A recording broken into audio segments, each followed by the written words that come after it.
Today we will watercolor some flowers the easy way. Stay tuned.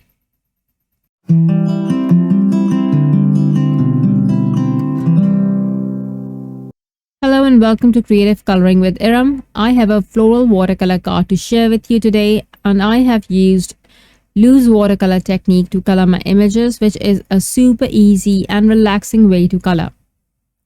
I will use the Paint a Flower Modern Pink Dianthus Outline Stamp Set, and I will heat emboss this in pure white embossing powder on A2 watercolor cardstock by Altenew. Please remember to prep your panel with anti-static powder before heat embossing. I will color the images with the Artist Watercolor 24 pan set. First, I will apply water to the image, and then I will apply a diluted pigment of Tea Party watercolor.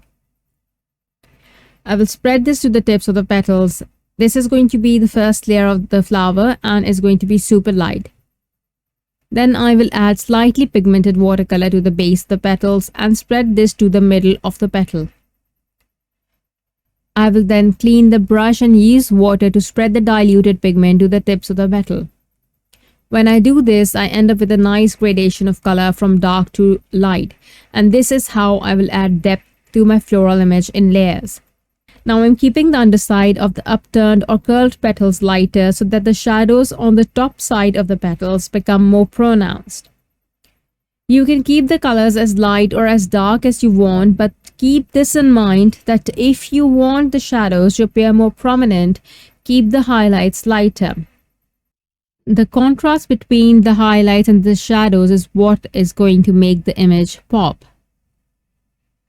Now I will go back in those dark portions and add more pigmented watercolor.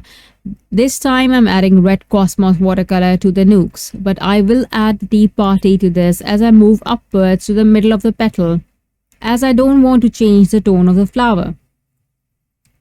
Now I'm adding the red Cosmos just to show the depth and not for the color. So I'll keep this limited to the nooks. I will color the second flower in the same manner, but this time I will use yellows and warm oranges. Similarly, I will apply water to the entire image and add light color wash of Pocketful of Sunshine. Remember that this is going to be super light as you want your petal tips to be.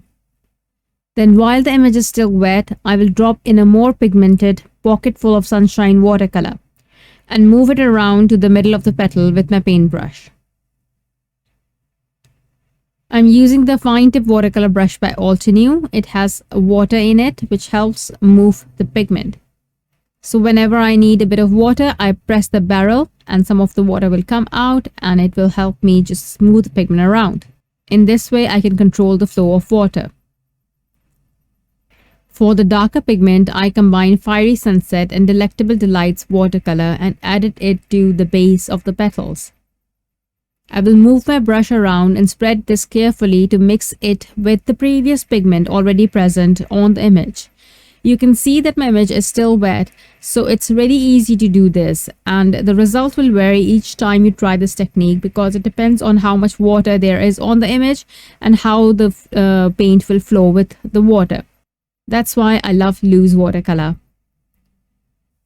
To create my green, I mixed Rainforest and Delectable Delights watercolor and applied a light color wash to the leaves. Then I added a more concentrated pigment while the first layer was still wet and let it spread on its own. You can use the green already in the pan set and you don't have to create your own shade of green, but I really wanted to do some experimenting this time. I realized my pink flower needed a bit of oomph, so I went back in and added a more concentrated pigment of Tea Party and Red Sunset as stippling just to the nooks, and then I softened this with leftover yellow pigment on my palette. This doesn't show much. I added very light concentration of it, but it did add a yellow tone to the petals, and I think it looks really nice. Once dry, I will use the white watercolor from this set to add splatters to the image. This won't show much after drying, but it will add a bit of texture to the coloring.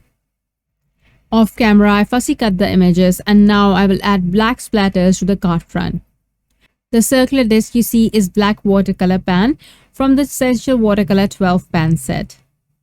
I will stamp the sentiment in Obsidian ink and then adhere the images directly with liquid adhesive and cut off the overhanging bits.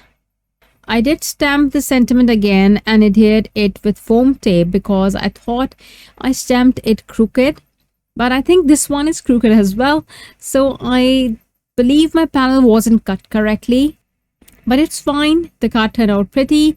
I like it and I'm cool with it. I hope you enjoyed the video and liked the coloring process. Thank you so much for watching. See you next time. Bye. Hello there! Did that video just spark your creativity? And do you want more project ideas and inspiration videos too?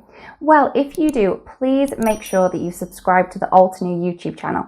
Also, make sure that you do click that notification bell so you don't miss a video. Thanks so much for watching. Bye bye!